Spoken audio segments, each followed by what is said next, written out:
Growing up, I had dreams and aspirations, but always felt like the kid that didn't fit in.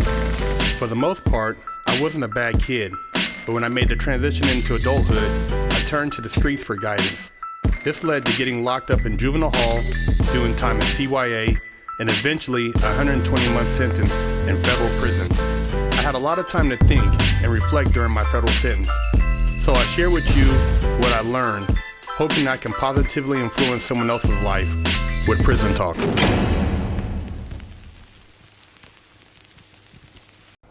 What's up, everybody? Big Herc Prison Talk, and you're tuned in to another episode of one of the dopest shows on YouTube. Make sure you guys subscribe. Check out our Instagram and our Twitter, which is Fresh Out Series. And if you got a question, you can shoot it to us at freshoutseries@gmail.com, or you can subscribe to the website at freshoutseries.com and shoot us a question, and we'll get back at you. If I don't answer your question right away, don't get mad. Some of you guys ask the same shit. So change up your questions, man, and I'll holler at you. One of the individuals who always sends us some cool stuff shot me a DM on Instagram. And I felt that it was kind of something important that I should address, because there's thousands and thousands of people who are put in this predicament. And a lot of times they just basically plead out so that they can just go home. They're tired.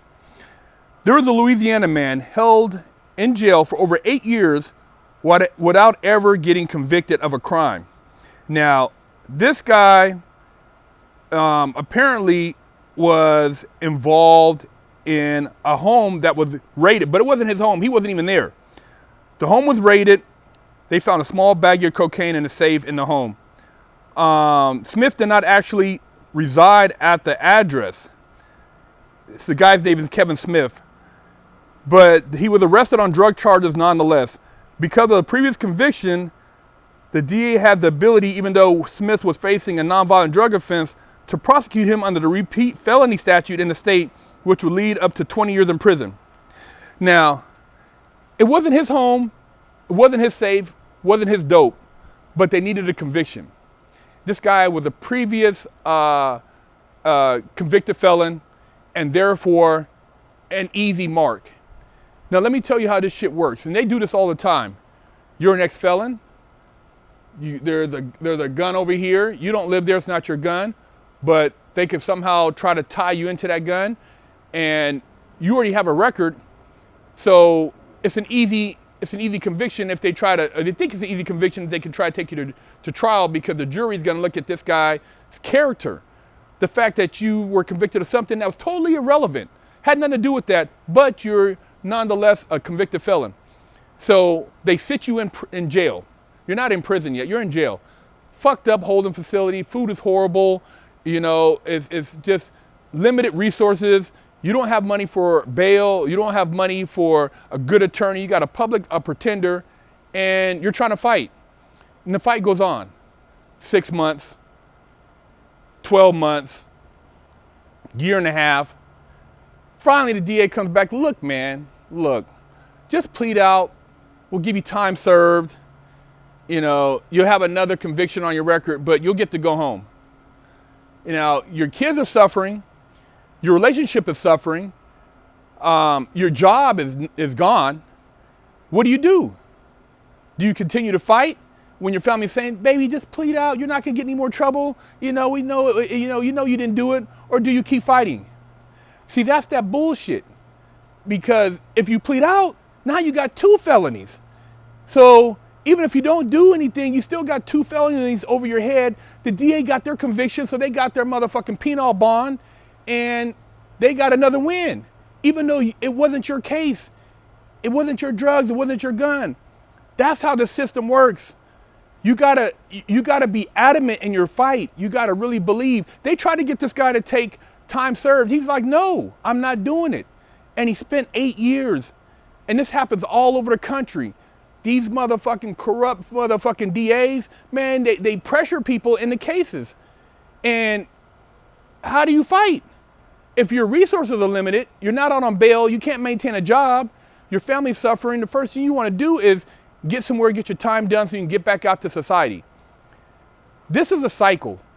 You know, that's why bail is not fair, because if you don't have money, you don't have a home to put up, you can't get out. Getting proper representation equal across the board, because if you don't have the money for the resources to get a good attorney, you're not going to get somebody who's really going to fight and do the homework. And their whole thing is, a lot of times they're working with the DA. They golf with the DA. They're trying to get on to their next case. They don't give a fuck. They're getting paid by the motherfucking state. So it's a lot of bullshit when you look at this system, man, and how people are twisted into getting these convictions. And, people, look at your record. Well, damn, you've been convicted 2 times for drugs. Well, first time I was hustling, trying to pay my motherfucking bills, take care of my family. The second time, I was the easy mark, because this is what they do.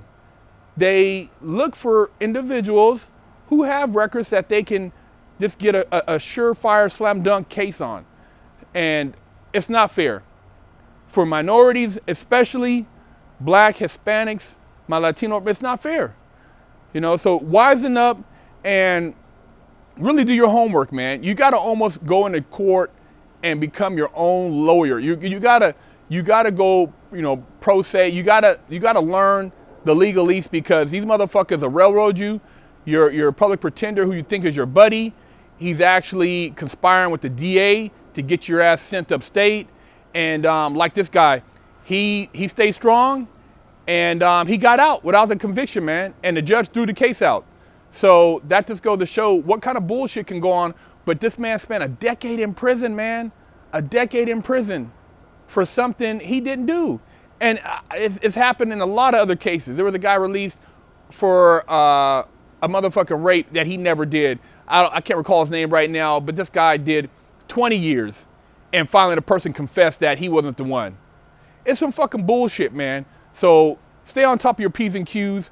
Watch out for the motherfucking busters out there, and just know that if you get into the system, that you got to really fight to get out. You can't lay on your bunk and think that somebody else is going to fight for you. You stand up and represent yourself. Lockdown's over. Get your yard time in. Exclusively at FreshOutSeries.com.